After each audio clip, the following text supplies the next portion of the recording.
Hello everyone, welcome to a new video. I have been farming some of the league mechanic and I got the projectile tattoos, and today we're gonna talk about the tattoos I used and some upgrades and changes I made to my build.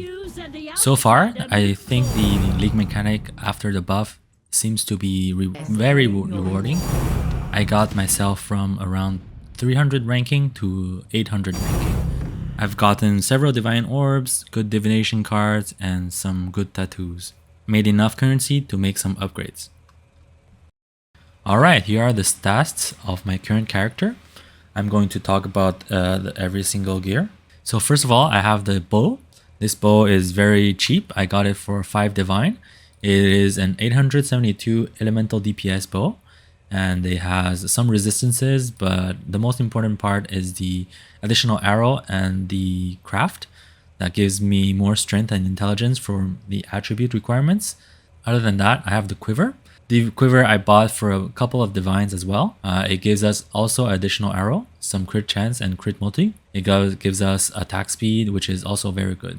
For the rings, it is as usual. We're looking for open prefix so we can craft the non-challenging skills have -7 mana cost to reduce the mana cost of our skills. Other than that, we're looking for max life, resistances. If you're able to cover resistances with the gear such as your body armor, boots, and belt, you can fit the increased elemental damage with attack skills into your prefix on the rings. Other than that, I have upgraded my body armor. For the armor, basically I got a better life and better resistances. With the int requirement, I was able to find an open prefix to craft the increased maximum life. For the boots, I was able to fit 13% chance to suppress spell damage, as well as a little more resistances and a good enchantment for boss damage. For the belt, I've changed from a heavy belt to a Stygian vise because this will enable us to use jewels, which are very powerful. Jewels can be a very good boost to our DPS, as well as some utility such as corrupted blood cannot be inflicted on you. I have also upgraded my amulet and my gloves, and my amulet now has a additional curse implicit. This is corrupted. Also, it has a max roll on the global critical strike multiplier of 50%. In order to apply the additional curse, I have upgraded my gloves. So the gloves now has cursed enemies with elemental weakness on hit. This will reduce the elemental resistances of the enemies we hit, which will increase our damage. I have also upgraded my helmet. This is a max roll on both projectile damage and projectile speed. Now let's move on to the passive tree. I have made some adjustments. So for the tattoos, basically we're removing all the dex nodes because we have very high accuracy due to the level 30 precision and high-res, the amulet. As you can see, even by removing all the dex nodes over here and over here, we still have a 100 chance to hit. For the tattoos, first of all, let's start from the top. I have put some attributes over here, here, and here to cover our attribute requirements.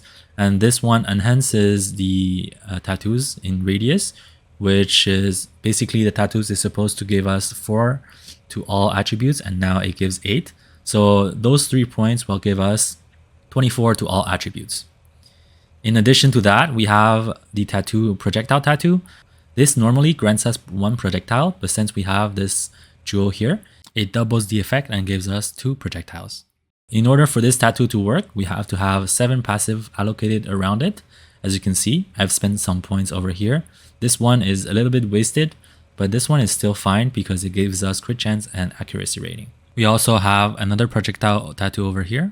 So from tattoos, we're getting +3 projectiles. And from the tree, we are having 1 projectile here, 2, 3, 4, 5. And we have the passives 6 and 7. Other than that, the tattoos I have are projectile speed, since projectile speed is a direct increase to our damage because we have the bow mastery that says increases and reductions to projectile speed also apply to damage with bows. With more projectile speed, we get more damage. So I have projectile speed over here, here, all the way on the bottom, and I still am missing 1 over here as well. If you don't want damage, you can also use the tattoos for attributes, resistances, or other things you need for your build. Other than the tattoos, I have made some changes regarding my tree. I have removed the mana reservation efficiency from here. 1, 2, 3, 4, 5. So 5 points over here. And as well as here. 1, 2, 3 points over here. This gives us 8 points. And we can save those 8 points and put them into a cluster. So 1, 2, 3, 4, 5, 6, 7, 8. As you can see, the cluster I'm using is giving us Arcing Shot and Fuel the Fight. You can choose other notables, but I think Arcing Shot is very important. It gives us more crit chance and crit damage as the projectiles travels further. With the cluster jewels, I am also able to fit 2 jewels over here and over here. So this is what it looks like. It basically gives us life, some damage to our attacks to further increase our DPS. Regarding the mana reservation, since I removed it, we are not able to have Grace and Determination at the same time. And my reasoning is that since I'm doing more League mechanics and Sanctums, currently the meta in the League mechanic and in Sanctum is just to have as much damage as possible. And the Determination isn't really doing us any favor because after around rank 500, we're getting one shot from all the monsters anyway. So instead of Grace and Determination, I now have Grace and Arctic Armor. So what Arctic Armor does is that it grants us physical damage when we're stationary. And we are stationary while we're firing our tornado shot. So it's a give or take, and it gives us some utility as well by dropping chilled ground. And when enemies hits us, they get their action speed reduced by 30%. And we have immunity to freeze as well.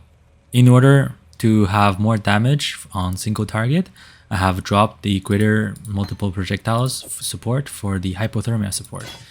With GMP, we are firing 14 arrows, and it's a little too much. And it clutters the screen and lowers our damage. But with hypothermia, we're gonna increase our damage for a single target, and we're still firing 10 arrows. You will see later on in the demonstration how much damage we're doing against bosses now. One thing we have to adjust is that, as you can see, hypothermia has a cost and reservation multiplier of 130%, but the greater multiple projectile support has a 150% cost and reservation multiplier. What this means is that it lowers the mana cost of the tornado shot. Now, as you can see, it is 17 mana, while previously when we had GMP, it is costing us 22 mana. So with the lower mana, we have to lower some skills on our Manaforged arrows. The first skill we're going to be lowering is the burning arrow levels. The burning arrow, we can only support it to maximum of level 18. And then I have changed the elemental hit to puncture.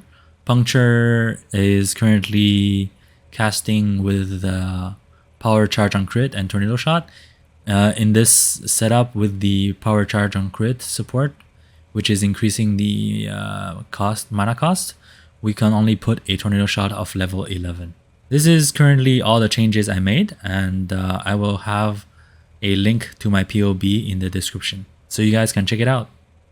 Goes through the air, and their flapping wings only draw the flames closer. The fire is coming, and it will consume us all. The void protects. I'm not up to that just yet. With your death, this nightmare finally ends. This will be a teasing battle.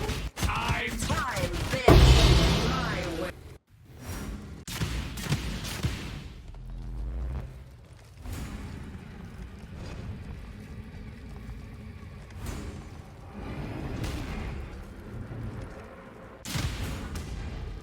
Show me more talent. Advance.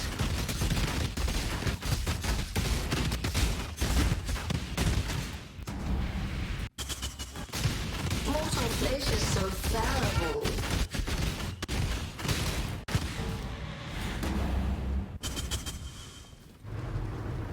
Take this vitality boon.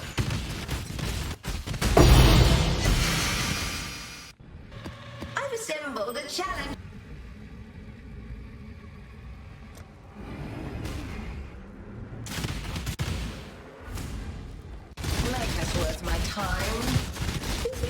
Push on.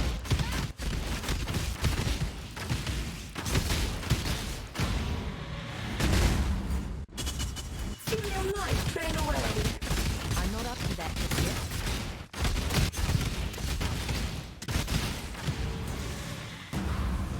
Mortal flesh is so fat. A battle for the ages with exotic rewards to match. I have an eternity. You are only wasting your own meager time. Rise, my servant! You cannot escape Deadey's gaze! Playing with fire will get you burned.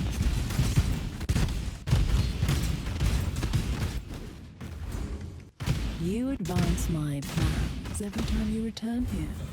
You cannot escape Deadey's gaze! Deday, give me your power!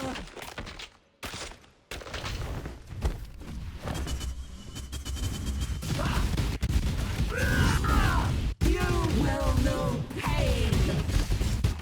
Inevitable! Nothing.